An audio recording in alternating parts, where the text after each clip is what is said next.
নমস্কার বন্ধুরা, একজন মিউচুয়াল ফান্ড ডিস্ট্রিবিউটর হিসেবে কাজ করার অভিজ্ঞতা থেকে বলতে পারি বা দেখেছি যে মিউচুয়াল ফান্ডে ইনভেস্টর যারা ইনভেস্ট করেছেন বা যারা ইনভেস্ট করেননি, মিউচুয়াল ফান্ড সংক্রান্ত বিষয়ে তাদের অনেক কোয়ারিজ, সাধারণ প্রশ্ন থাকে। এছাড়া তাদের মধ্যে অনেক মিসকনসেপশনও আছে মিউচুয়াল ফান্ডকে নিয়ে। তো আমার এই মিউচুয়াল ফান্ড সংক্রান্ত চ্যানেল ইনভেস্ট গেন সেটা বেশি দিন হয়নি, ফলে সাবস্ক্রাইবারের সংখ্যা খুব বেশি হয়নি। এখনো যে সমস্ত সাবস্ক্রাইবার আমার রয়েছেন তাদের মধ্যে বেশ কয়েকজন আমাকে বলেছেন যে মিউচুয়াল ফান্ড সংক্রান্ত বিষয়ে যদি একটা এফএকিউ সেশন করা যায়, অর্থাৎ সাধারণ প্রশ্নগুলো এবং তার উত্তরগুলো নিয়ে যদি একটা ভিডিও করা যায় তাহলে খুব ভালো হয়। তো আমি সেই রিকোয়েস্ট থেকেই এই মিউচুয়াল ফান্ডের এফএকিউ নিয়ে একটা ভিডিও আপলোড করছি বা ভিডিও তৈরি করছি। তো আসুন দেরি না করে এই ভিডিওটি শুরু করা যাক। প্রথমেই যে আমি কোয়েশ্চেনটা নিয়ে আলোচনা করব বা সবার মনে সাধারণত আসে, সেটা হচ্ছে, is the return percentage guaranteed in mutual fund? অর্থাৎ মিউচুয়াল ফান্ড যে রিটার্ন পার্সেন্টেজ প্রোভাইড করে সেটা কি গ্যারান্টেড রিটার্ন? এই প্রশ্নের সংক্ষিপ্ত উত্তরে বলা যায় যে না। আপনারা সকলেই শুনেছেন যে মিউচুয়াল ফান্ডের ম্যান্ডেটারি ডিসক্লেমার, সেটা হচ্ছে mutual fund is subject to market price. এর মানেটা হচ্ছে যে আমরা যখন মিউচুয়াল ফান্ডে ইনভেস্ট করি, অর্থাৎ কোটি কোটি ইনভেস্টার যারা মিউচুয়াল ফান্ডে ইনভেস্ট করেন, সেই টাকাটা মিউচুয়াল ফান্ড ম্যানেজার বিভিন্ন ট্রেডেবল বা মার্কেটেবল অ্যাসেট যেমন share, bond, money market instrument যেমন treasury bill, commercial paper, real estate, metal যেমন গোল্ড, সিলভার, এই সমস্ত জায়গায় ইনভেস্ট করে। তো এই সমস্ত জায়গায় ইনভেস্টমেন্ট, অর্থাৎ মিউচুয়াল ফান্ডের ইনভেস্টমেন্টের মার্কেট ভ্যালু প্রত্যেকদিন চেঞ্জ হয়, কারণ শেয়ারের ভ্যালু, বন্ডের ভ্যালু, এই সমস্ত মেটাল বা রিয়েল এস্টেটের ভ্যালু পার ডে চেঞ্জ হয়। মিউচুয়াল ফান্ডের ভ্যালু ডিনোমিনেটেড হয়, পার ইউনিটের ভ্যালু ডিনোমিনেটেড হয় ন্যাভ দিয়ে। এটা আপনারা সকলেই জানেন ন্যাভ কথাটা। তো ন্যাভ হচ্ছে নেট অ্যাসেট ভ্যালু, অর্থাৎ মিউচুয়াল ফান্ডের মার্কেট ভ্যালু অফ ইনভেস্টমেন্ট বাড়লে কমলে মিউচুয়াল ফান্ডের নিজের ন্যাভ বাড়ে কমে। অর্থাৎ মিউচুয়াল ফান্ড যে রিটার্ন পার্সেন্টেজ দেয় সেটা ডিনোমিনেটেড হয় ন্যাভের চেঞ্জ দ্বারা। অর্থাৎ ন্যাভ যদি বাড়ে তাহলে মিউচুয়াল ফান্ডের রিটার্ন পজিটিভ হবে, ন্যাভ যদি কমে তাহলে মিউচুয়াল ফান্ডের রিটার্ন নেগেটিভ হবে। যেহেতু মিউচুয়াল ফান্ডের ন্যাভের এই বাড়া কমাটা প্রেডিক্ট করা যায় না বা কোনো গ্যারান্টি করে বলা যায় না যে এত পার্সেন্ট বাড়বে বা এত পার্সেন্ট কমবে, সেই জন্য মিউচুয়াল ফান্ডের রিটার্নটাও গ্যারান্টিড নয়। অর্থাৎ পার্সেন্টেজ অফ রিটার্ন যেটা প্রোভাইড করে মিউচুয়াল ফান্ড সেটা গ্যারান্টিড নয়। এই কথাটা বলা উল্লেখযোগ্য যে গ্যারান্টিড রিটার্নওয়ালা প্রোডাক্ট যেগুলো আছে, ইনভেস্টমেন্ট প্রোডাক্ট, সেগুলো রিটার্ন পার্সেন্টেজ খুব বেশি হলে 7%, 8% এগুলো। মিউচুয়াল ফান্ড যে high percentage of return provide করে বা করে এসছে, সেটা একমাত্র সম্ভব হয় মিউচুয়াল ফান্ডের এই ভলাটিলিটি রয়েছে সেই জন্যই। কিছু কিছু রিস্ক মিউচুয়াল ফান্ডে রয়েছে সেই জন্যই।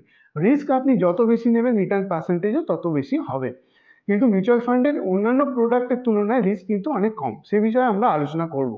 তো এই কারণে মিউচুয়াল ফান্ডের রিটার্ন গ্যারেন্টেড নয়, কিন্তু অত্যন্ত হাই পোটেন্সিয়াল রিটার্ন মিউচুয়াল ফান্ডে রয়েছে। সেকেন্ড কোশ্চেন হচ্ছে, যেটা সবার মাথায় প্রায় আসে, যে is there any default risk in mutual fund like chit fund? অর্থাৎ মিউচুয়াল ফান্ডে টাকা রাখলে নারদার মতো টাকা মার যাওয়ার চান্স নেই তো? এই প্রশ্নের উত্তরে বলা যায় যে on paper yes, but practically no. মানে খাতায় কলমে হ্যাঁ, মানে মার যাওয়ার চান্স আছে, কিন্তু বাস্তবে না। আচ্ছা আপনি বলুন তো, আপনি কোনোদিন শুনেছেন যে মিউচুয়াল ফান্ডে রিডেমশন রিকোয়েস্ট দিয়ে টাকা ফেরত পায়নি? এরকম ঘটনা কোনোদিন শুনবেন না, কারণ এরকম ঘটনা হয়নি। কিন্তু অন পেপার ইয়েস এই কারণে, মিউচুয়াল ফান্ড যে সমস্ত জায়গায় ইনভেস্ট করে সেই সমস্ত জায়গায় কিন্তু ডিফল্ট রিস্ক আছে। অর্থাৎ যদি আমি ধরি যে মিউচুয়াল ফান্ড ডেট ফান্ড কোথায় ইনভেস্ট করে? বন্ড, ডিবেঞ্চার, এই সমস্ত জায়গায়। তো সেই সমস্ত জায়গায় একটা রিস্ক থাকে, ডিফল্ট রিস্ক বা ক্রেডিট রিস্ক।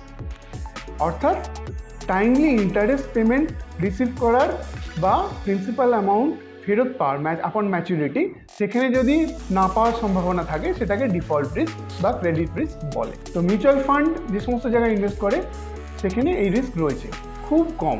তার কারণ মিউচুয়াল ফান্ডে ইনভেস্টমেন্ট সংক্রান্ত বিষয়ে সেবির অনেক স্ট্রিক্ট রুলস অ্যান্ড রেগুলেশন রয়েছে। সেই জন্য অন পেপারে মিউচুয়াল ফান্ড ডিফল্ট রিস্কে এক্সপোজড হলেও যদি হয় তাহলে আমরাও মিউচুয়াল ফান্ডে টাকা রাখলে আমাদেরও টাকা মার যাওয়ার চান্স রয়েছে, কিন্তু আপনি কোনোদিন শুনবেন না যে রিডেমশন রিকোয়েস্ট দিয়ে টাকা ফেরত পায়নি। এর আর একটা কারণ হচ্ছে যে মিউচুয়াল ফান্ডের কাছে এনাফ লিকুইডিটি থাকে, লিকুইড ক্যাশ থাকে রিডেমশন প্রেসার মিট করার জন্য।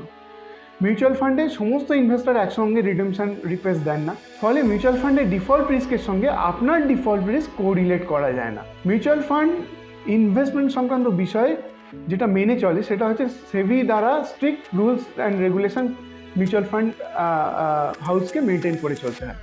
ফলে আমি যদি একটা এক্সাম্পল দিই যে শেয়ারের ক্ষেত্রে যে রিস্ক সেটা হচ্ছে লিকুইডিটি রিস্ক, যেটা মিউচুয়াল ফান্ডে এক্সপোজ থাকে।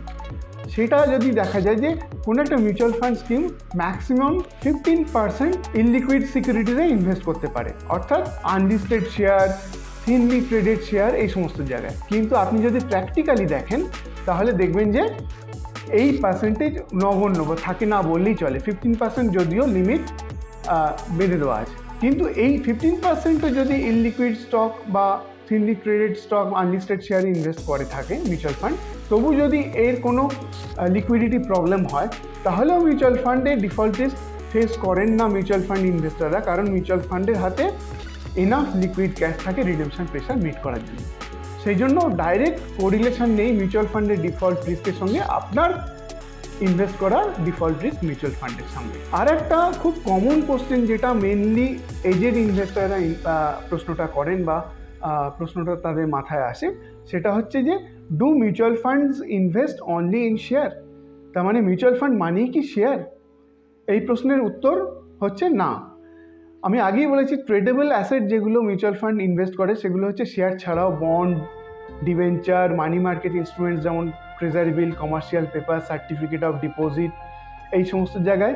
এছাড়া real estate, precious metal, silver, gold, এই সমস্ত জায়গায়। সুতরাং বলা যেতে পারে মিউচুয়াল ফান্ড মানি শেয়ার নয়। ডেট প্রোডাক্টও আছে, মেটাল আছে, রিয়েল এস্টেট আছে, এই সমস্ত কিছু নিয়েই কিন্তু মিউচুয়াল ফান্ড। কিন্তু মিউচুয়াল ফান্ডের আসল মধু বা আসল হচ্ছে মিষ্টত্ব যেটা বলা যায় সেটা কিন্তু ইকুইটি। মিউচুয়াল ফান্ডে যে হাই রিটার্ন পোটেনশিয়াল সেটা কিন্তু শেয়ার, ইকুইটি শেয়ারের জন্যই। সুতরাং আমি অন্তত মিউচুয়াল ফান্ড ভাবতে পারি না শেয়ার বাদ দিয়ে। সুতরাং যদিও মিউচুয়াল ফান্ড মানেই শেয়ার নয়, কিন্তু তবুও মিউচুয়াল ফান্ডে আসল আকৃষ্ট হওয়ার প্রধান এবং প্রধানতম কারণ হচ্ছে শেয়ারে ইনভেস্টমেন্ট, যেটা থ্রু মিউচুয়াল ফান্ড করা হয়। এর পরের যে প্রশ্নটা আমি আসবো সেটা হচ্ছে যে আর একটা প্রশ্ন ইনভেস্টাররা প্রায় করেন, সেটা হচ্ছে is risk in mutual fund less and return percentage high than direct share? এখানে উত্তরে বলা যায় যে রিস্ক ইজ লেস, মানে ঝুঁকিটা কম ডেফিনেটলি, কিন্তু কোনো স্ট্রেট ফরওয়ার্ড অ্যান্সার দেওয়া যাবে না রিটার্নের ক্ষেত্রে।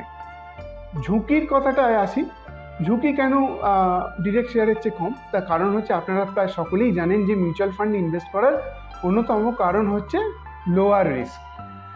আমরা যখন ইনভেস্ট করি মিউচুয়াল ফান্ডে এরকম কোটি কোটি অনেক ইনভেস্টর ইনভেস্ট করেন, ফলে মিউচুয়াল ফান্ড যখন নিজে ইনভেস্ট করে এই টাকাগুলো কোনো শেয়ার, বন্ড বা অন্য কোনো অ্যাসেট ক্লাসে, তখন সে অ্যাসেট ক্লাস অনুযায়ী, সেক্টর অনুযায়ী এগুলো ছড়িয়ে দিতে পারে, অর্থাৎ ডাইভার্সিফাই করে দিতে পারে। সেই দেশলাই কাঠির উদাহরণ আমরা দিয়েছিলাম যে একটা দেশলাই কাঠি যদি আপনি ভাঙতে চেষ্টা করেন ভেঙে যায়, কিন্তু অনেকগুলো দেশলাই কাঠি নিয়ে ভাঙার চেষ্টা করুন, ভাঙবে না। এটাই হচ্ছে রিস্ক ডাইভার্সিফিকেশনের কনসেপ্ট, পোর্টফোলিও ডাইভার্সিফিকেশন। ফলে আপনি যদি ডিরেক্ট শেয়ারে ইনভেস্ট করেন, আপনি খুব বেশি হলে একটা, দুটো কি তিনটে শেয়ার কিনতে পারবেন, সেক্টর একটা হবে কি বড় জোর দুটো হবে।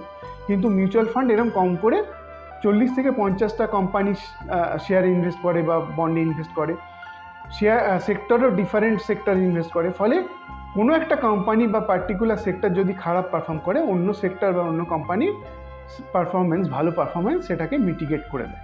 সেই জন্য মিউচুয়াল ফান্ডে ডিরেক্ট শেয়ারে ইনভেস্ট করার চেয়ে ঝুঁকি কম।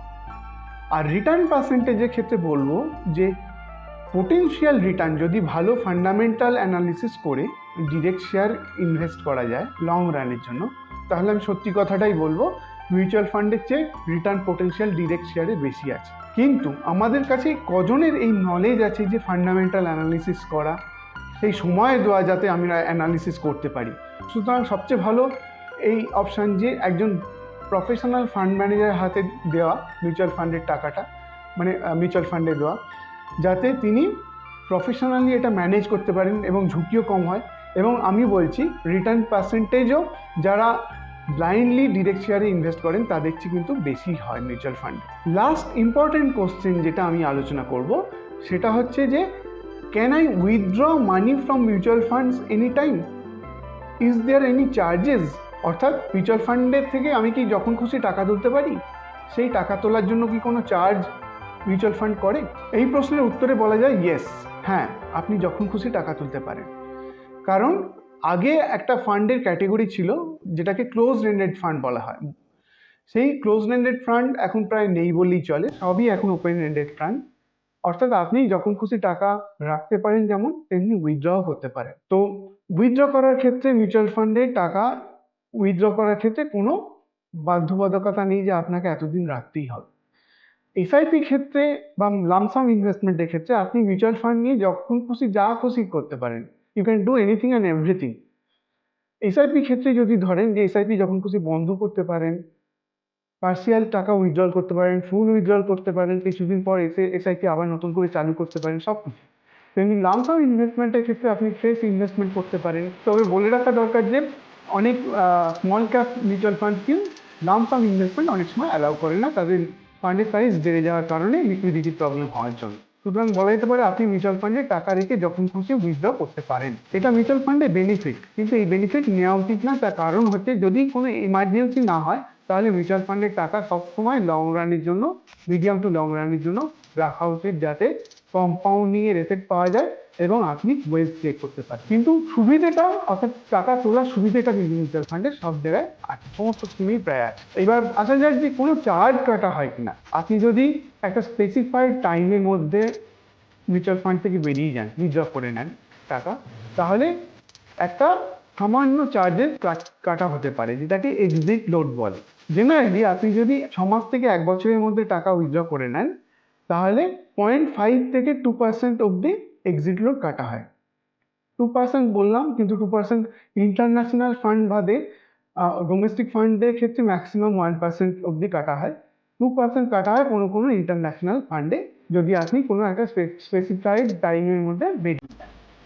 এই চার্জটাকে এক্সিট লোড বলে। এটা খুবই সামান্য চার্জ এখানে, এবং এটাও করা হয় যে যারা এক্সিস্টিং ইনভেস্টার আছে তাদের ইন্টারেস্ট প্রোটেক্ট করার জন্য। এবং মিউচুয়াল ফান্ড, যেহেতু আমি আগেই বললাম যে একটা অপশন, মিউচুয়াল ফান্ডে টাকা তোলা একটা সুবিধা, কিন্তু এই সুবিধা সবসময় নেওয়া উচিত না, কারণ মিউচুয়াল ফান্ডও চায় যে আপনি ওয়েলথ ক্রিয়েট করুন এবং লং রানে মিউচুয়াল ফান্ডের সঙ্গে থাকুন, স্টে ইনভেস্টেড থাকুন।